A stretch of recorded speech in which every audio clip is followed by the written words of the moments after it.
Uno.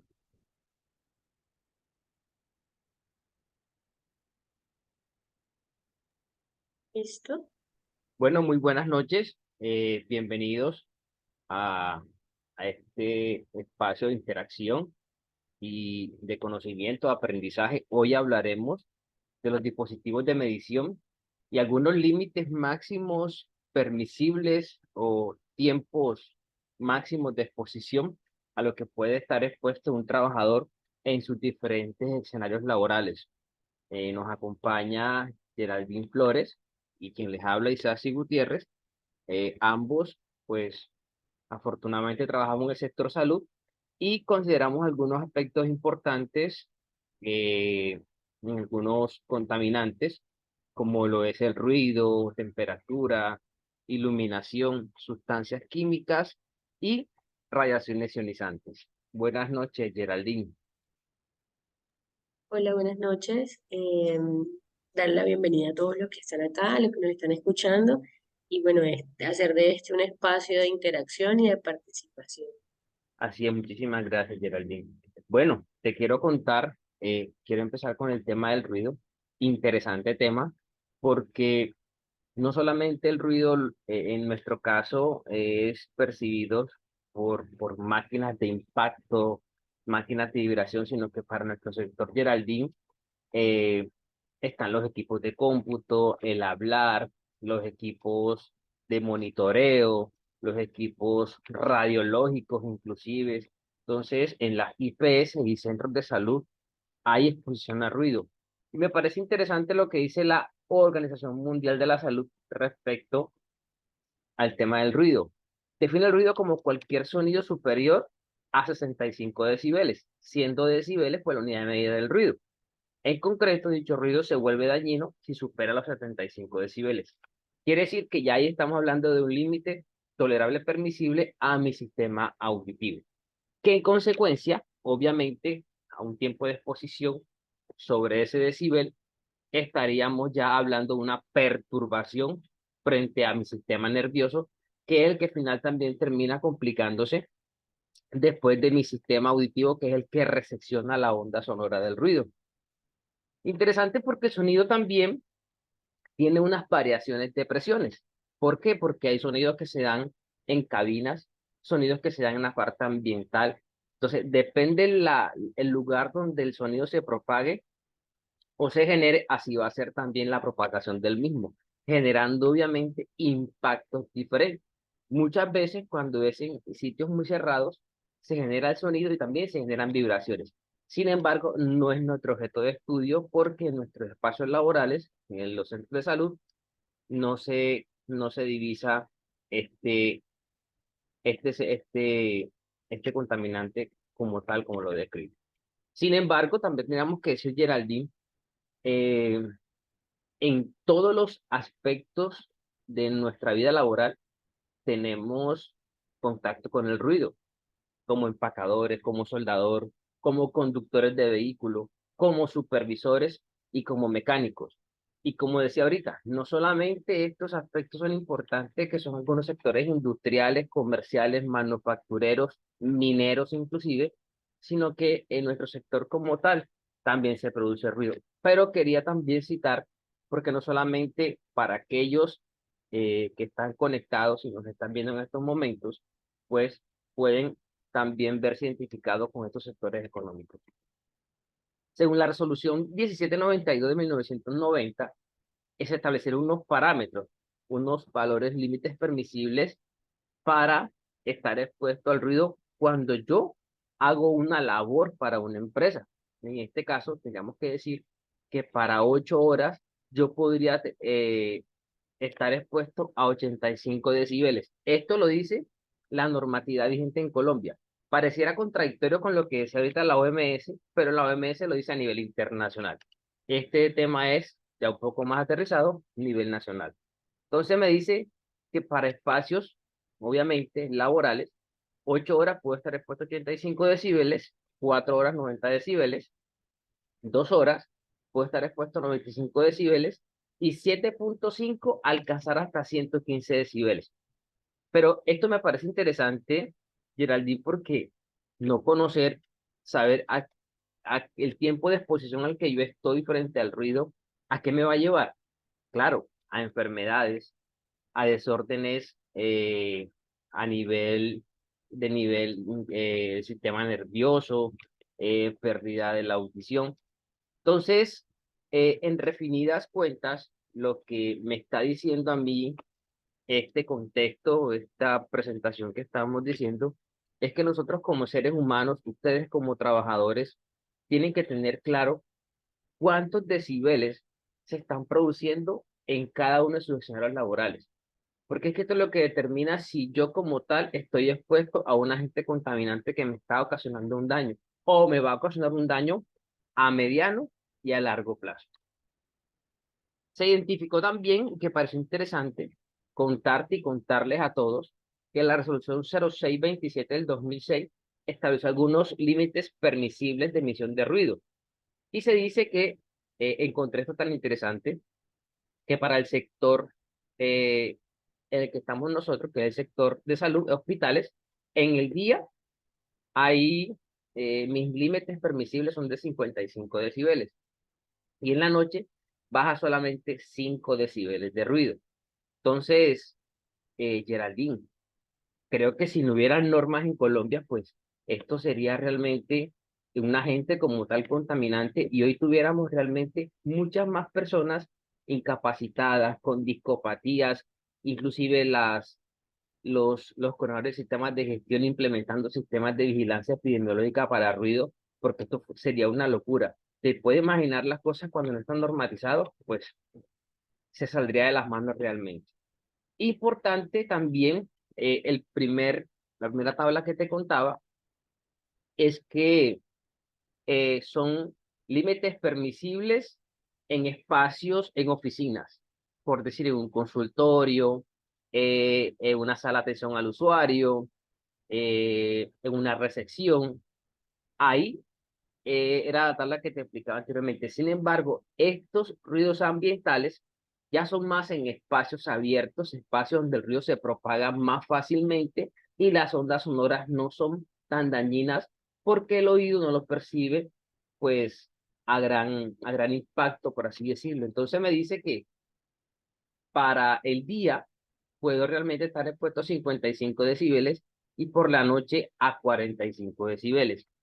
Entonces, esto permite realmente a todos los que nos escuchan, y en especial a nuestra invitada Geraldine, que yo lo desconocía.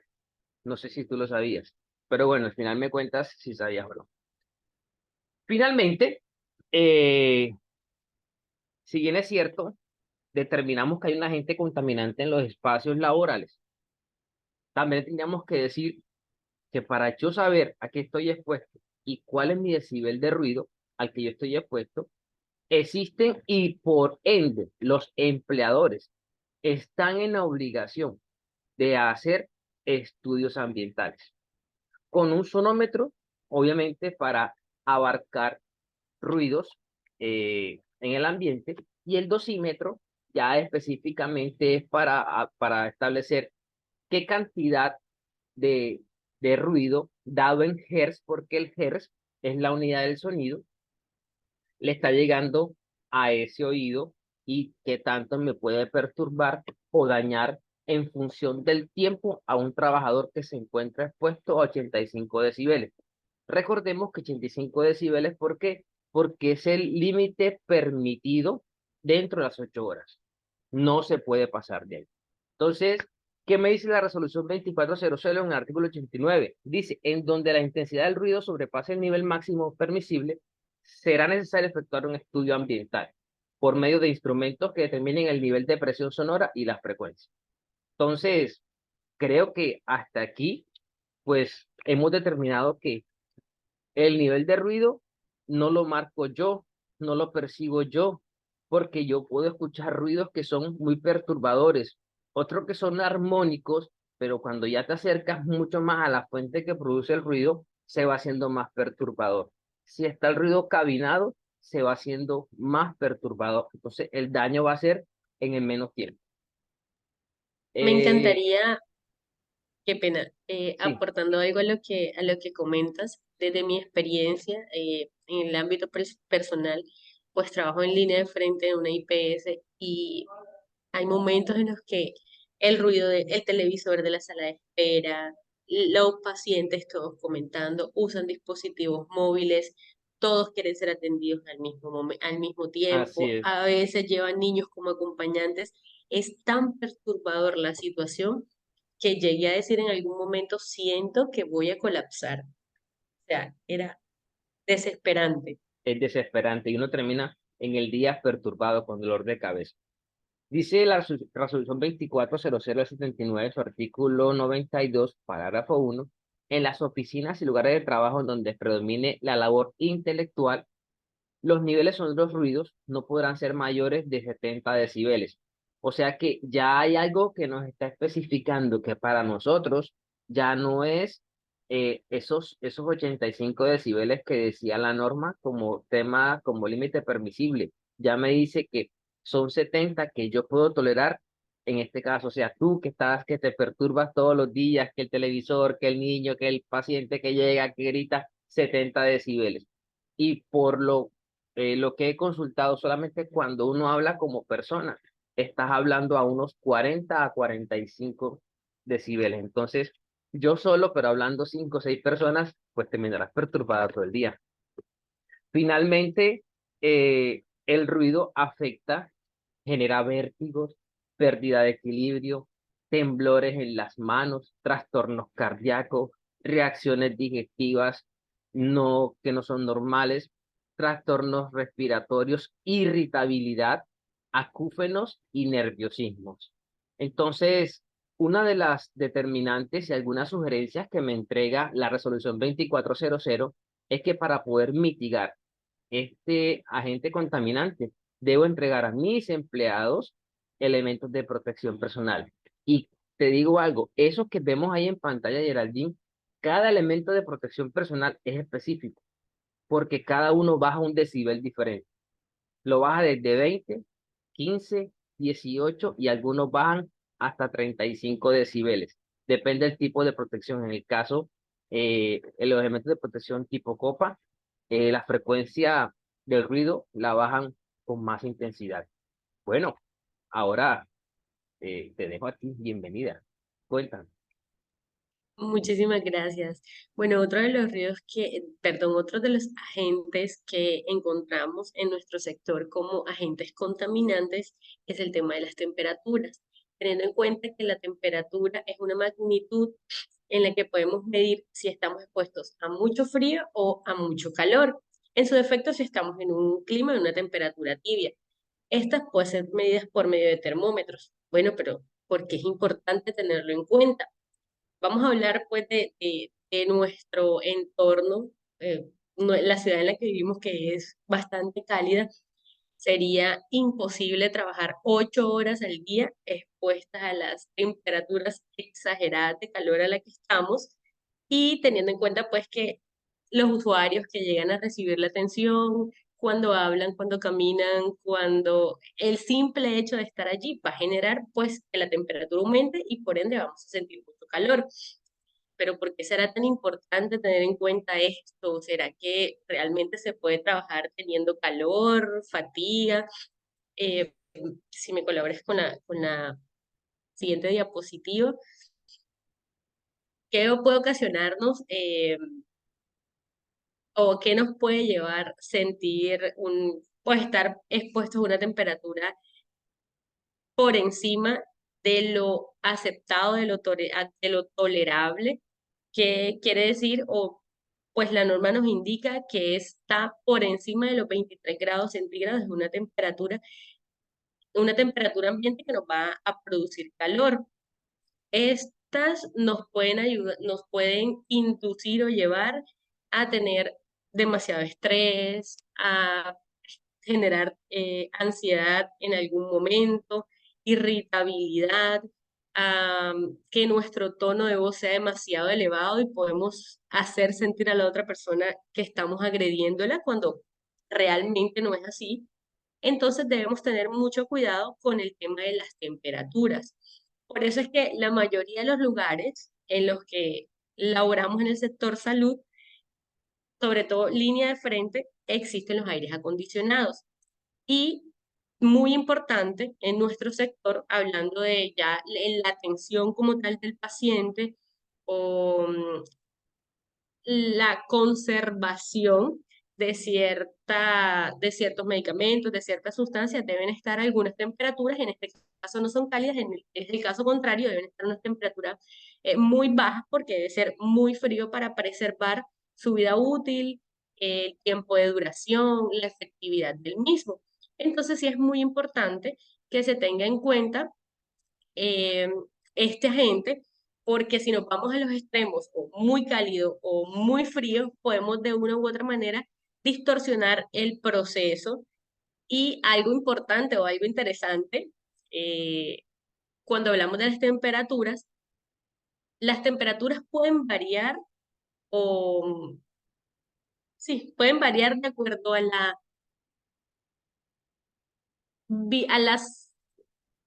a los agentes biológicos, disculpa, a las características biológicas de cada individuo. En este caso me pareció importante resaltarlo, y es que en el caso de nosotras las mujeres, pues dependen muchos factores del ciclo hormonal en el que estemos, de la edad en la que estemos, em, temas como la ingesta de líquidos, la alimentación, la actividad que desempeñamos, vamos a estar más expuestos vamos a estar más expuestos a tener altas temperaturas corporales o lo contrario, que sean bajas las temperaturas corporales. Hay algunos instrumentos que nos ayudan en el proceso de la medición de las temperaturas, como es el caso de el termómetro. Este nos ayuda a medir las temperaturas del aire. Los más comunes o los más usados, pues son los termómetros tubos de vidrios huecos. En la parte inferior pueden contener un tubo con líquidos como alcohol o mercurio. Y un pirómetro, que es un dispositivo que nos ayuda a medir la temperatura sin necesidad de estar en contacto con ella. El término se puede usar a aquellos instrumentos capaces de medir temperaturas superiores a 600 grados Celsius. Celsius, pues, es una unidad de medida de la temperatura, igual que los grados Fahrenheit.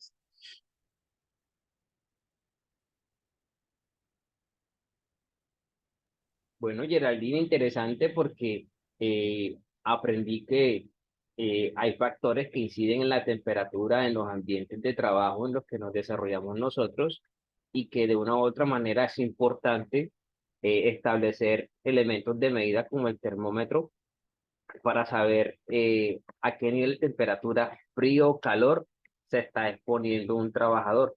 Pues tú decías que nosotros estamos en el sector salud y nuestro sector tiene unas normas específicas y exigen que sean lugares climatados, ¿cierto? Que exista un aire acondicionado con una temperatura idónea para que no genere tampoco disconfort térmico por exceso de frío, como también puede haber, como hoy estamos viviendo, un disconfort térmico por calor, y eso nos lleva inclusive a accidentes cerebrovasculares, de algunas enfermedades cardíacas que lo que determinan es la descompensación del estado de salud de un trabajador. Entonces creo que medir temperatura es importante. Muy chévere, Geraldine. Gracias. Bueno, yo te quiero hablar de la iluminación. Interesante tema también, que lo que permite de una u otra manera es que tengamos un confort visual. La temperatura parte de que es un acondicionamiento ergonómico. Si tú no ves bien, empieza la fatiga. Si tú no ves bien, empiezas a realmente a determinar que algo no está funcionando. Entonces, así como hemos hablado de los anteriores agentes contaminantes, la iluminación es importantísima porque me permite adaptarme realmente a mi entorno de trabajo y evitar una fatiga visual. Y que muchas veces esta fatiga visual lleva a errores de digitación de datos, lleva a cometer errores que les puede costar al trabajador inclusive su puesto de trabajo, pero viendo el punto de vista de higiene industrial, pues le genera fatiga visual y algún disconfort por no poder ver, por no poder ver bien lo que está haciendo. En ese orden de idea, pues, digamos que decir que hay una iluminación directa y una indirecta. La directa, tendríamos que decir que es aquella que se refleja directamente desde el bombillo, desde la lámpara que está por encima de la persona. Mientras indirecta es aquella que se refleja entre paredes, techos, ventanas. Y tendría que decirte, Geraldine, que así como existe eh, una ciencia para todo. Aprendí que la luz directa, como la estás viendo, la flecha azul me indica que viene desde la luminaria hacia el punto de trabajo. La luz indirecta es la que refleja en el techo, refleja en la pared y luego refleja en el puesto de trabajo. Y la luz indirecta proveniente de paredes es la que refleja del foco, pega a la pared y llega al puesto de trabajo. Aquí logré entender realmente que de una buena iluminación depende también un buen desarrollo laboral de la persona. Y obviamente, no solamente la luz puede ser artificial, Geraldine, también puede ser combinada, o puede ser que solamente sea luz natural, o puede ser que sea luz artificial, pero muchas veces se recomienda que sea una combinada, porque permite también que el trabajador tenga un buen confort visual frente a lo que está desarrollando. Eso me lo dice a mí la resolución 2400 de 1979 en el artículo 79. Entonces, aquí podemos realmente ver que existen unos parámetros que me dice la norma que no debo hacer. Y quiero leértela muy tácitamente, muy literal. No pro- Primero, que no se produzca deslumbramientos. En el caso a la imagen que tenemos a la parte izquierda, hay un deslumbramiento a causa de la reflexión del foco que es muy poco luminoso. Entonces eso permite que la visión sea eh, muy, muy retardada y exista un cansancio visual. Que no se produzca vaciamiento de la atmósfera del local ni ofrezca peligros de incendio, o sea, perjudicial para la salud en los trabajadores. No es incendio de incendio, es incendio en cuanto a la salud de los trabajadores como tal. Entendí también, investigando este tema y para todos los que están escuchando, pues que nuestros ojos tienen realmente y diferencian los colores. Entonces, la luz natural con la luz artificial permite una buena combinación para establecer muy bien los colores, porque me ha pasado muchas veces que estás frente a una luz artificial y tú ves así algo y tú lo ves de un color, pero a medida que te vas aproximando, determinas un color real del objeto que estás observando. Entonces, es importante tener en cuenta que la luz es una radiación electromagnética a la que es visible el ojo humano, es decir, una radiación de longitud de onda. Entre más lejos esté, menos incandescencia vas a tener.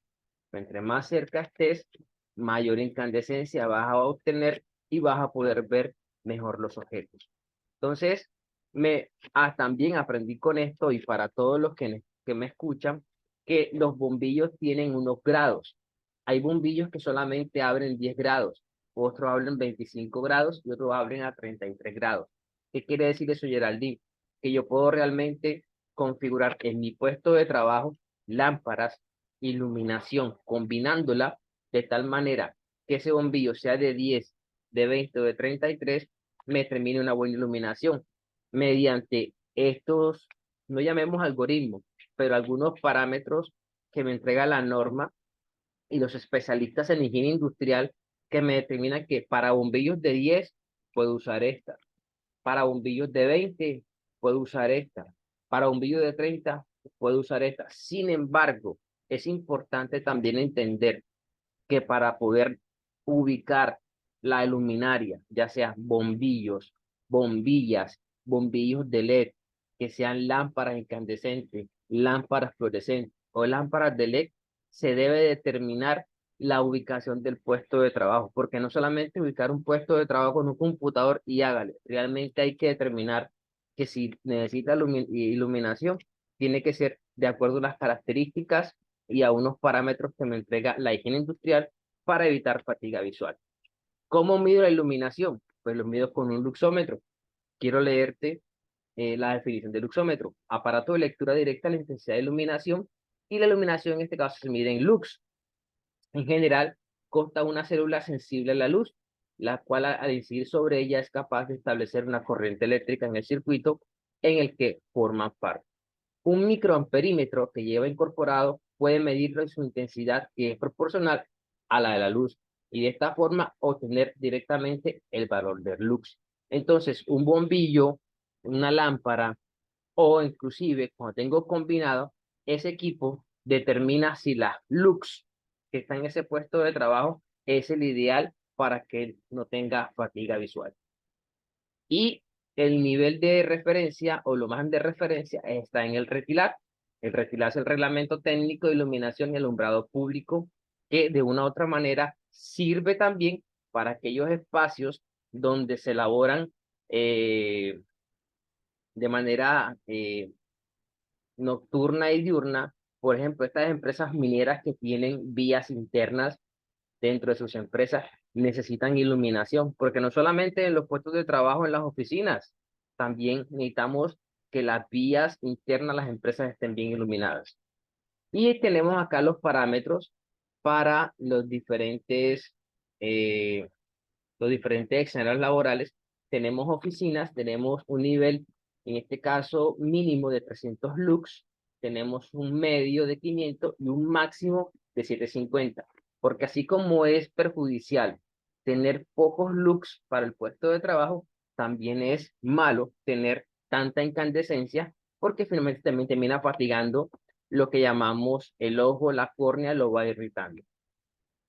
Mira, quiero que te quise mostrar esto porque permite, creo que, eh, mostrar cómo funciona la luz. Mira la foto que está en la margen derecha, cómo se ve de claro, porque las paredes son blancas, el techo es blanco, la luz es LED y hay buena incandescencia, hay buena iluminación. Mientras que está en la derecha, son colores muy fríos, pero sí atenan un poquito la refracción de la luz para que llegue a mi puesto de trabajo, que en este caso serían salas de cirugía. ¿Qué me dice?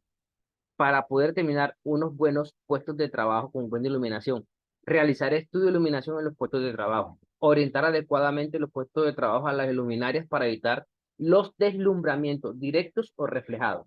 Entonces, sí o sí, Geraldine, tendríamos que hacer estudios de iluminación para determinar si lo que está actualmente en los puestos de trabajo determina que son las lámparas, que son los bombillos, que son los focos LED o el que use la organización, los idóneos para que exista un buen ambiente laboral. Me parece muy importante lo que mencionas porque em, no alejándonos mucho de la realidad, los empresarios hoy por hoy se preocupan por ahorrar los costos de inversión y digamos que no toman el trabajo o no se toman en la tarea muy en serio de hacer los estudios de cada puesto de trabajo. Entonces, en ocasiones erramos y los más perjudicados, en ese caso, pues son los empleados que tienen o que tenemos, pues, eh, nuestras jornadas de trabajo extenuantes y día a día vivimos de pronto las mismas circunstancias. Entonces, qué apropiado y qué oportuno, la verdad, escuchar esta charla, la verdad que sí. Gracias. Bueno, Geraldine, aparte de eso, también quiero hablarte de las radiaciones ionizantes. Estas radiaciones no solamente provienen eh, de, ¿cómo te diré? No proviene de elementos específicos. eh, en el caso de nosotros, es muy particular encontrar en nuestros puestos de trabajo, encontrar equipos radiológicos, equipos electromagnéticos, equipos que hacen radioterapias, equipos que hacen eh, para atender estas patologías asociadas al SEA. eh, ¿Cómo es que se llama? ¿Me puedes ayudar, por favor? Para atacar las células cancerígenas, ¿cómo es que es? No lo tengo claro, no es mi área específica. Yo sí sé que hay radioterapias, que son las, Iodoterapia, en el caso de los CA de tiroides la usan. ok, ah, para hacer quimioterapias. Ahí los equipos también emanan bastante radiación. Entonces, como lo muestra la imagen, tratamientos para el cáncer, ahí usan rayos gamas, rayos X para hacer apoyo, imágenes diagnósticas cuando existen fracturas, cuando necesitan ver también el estado de los pulmones y establecer. Son imágenes que primero se terminan apoyando al médico para establecer un diagnóstico. Y también algunos de los materiales que emplean en centrales nucleares o también en los laboratorios, los reactivos, los medicamentos. Yo no sabía, pero entendí que todo lo que está en nuestra vida es materia y como es materia, tiene átomo y el átomo tiene un núcleo y entendí que el núcleo tiene electrones y tiene neutrones y tiene protones y wow, o sea, uno dice todo lo que uno alcanza a entender en una investigación y llevarlo a esta charla también permite de una u otra manera que crezcamos en el conocimiento. Entonces, las radiaciones ionizantes realmente son un agente contaminante. Esto permite que se puedan realmente ver afectado el estado de salud de las personas, sobre todo los radiólogos, todo este sector que hace una labor muy interesante. Ellos de una u otra manera se encuentran expuestos de manera constante 8 horas sobre las radiaciones como tal. Entonces, algunas de las radiaciones más comunes, rayos X, rayos gamma, rayos betas y rayos alfa. Y algunos neutrones que también son parte importante en este tema como tal. Entonces, entendí también, y para todos los que están conectados, que la reactividad es la desintegración espontánea del núcleo. ¿Qué es el núcleo? Prácticamente el núcleo del átomo que lo conforma. Y que partiendo de ahí existe una radiotoxicidad, porque cuando ese átomo está en movimiento, el núcleo también, y empiezan a liberar esa energía, porque están haciendo una actividad esos átomos. En este caso, están produciendo rayos alfa, rayos beta, rayos gamma. Esto realmente resume lo que es la radioactividad frente a cada uno de ellos. Me dice que beta tiene electrones y protones por desintegración de protones y neutrones. Los rayos X tienen ondas electromagnéticas. Los rayos alfa tienen núcleos de átomos de helio, o sea, serían dos neutrones y dos protones. Y eh, ¿cómo cómo no entender esta parte y saber de que cada uno de ellos ejerce una función específica sobre todo lo que hay y todo lo que existe en la Tierra para prestar un servicio, para diseñar un producto o para fabricar un servicio? Sin embargo, la normatividad vigente en Colombia tiene algunos apartes muy específicos y quiero hablarte del artículo 99. Se prohíbe a los varones menores de 18 años, a las mujeres menores de 21 años, a las casadas de edad de procrear y a las solteras de 3 meses antes de contraer matrimonio, realizar trabajos expuestos a radiaciones en dosis superior a 1.5 RENS. El RENS es la unidad de medida de las radiaciones, en este caso ionizantes. Entonces, mira qué importante. Las empresas tienen que tener en cuenta que para poder contratar a una persona no debe contemplar estas características porque hay un nivel de exposición como tal. Esto me pareció muy interesante de manera muy caricaturesca y para todos.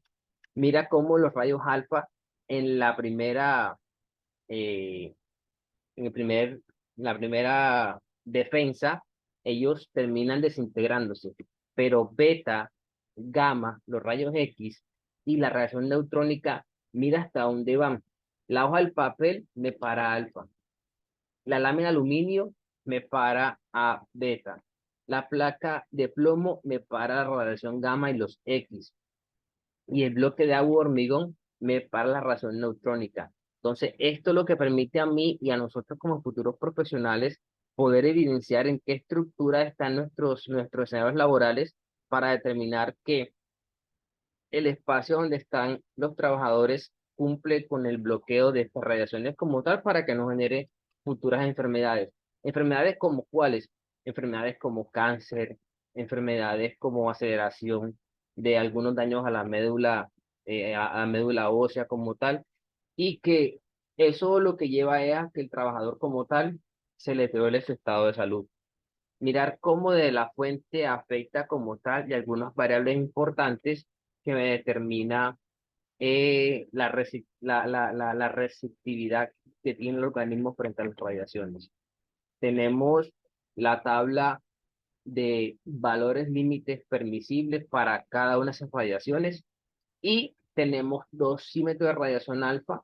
Este dosímetro lo que hace es medir alfa, beta y gamma, mientras que el otro dosímetro ya es específico para gamma porque permite leer, hacer una lectura mejor para eso.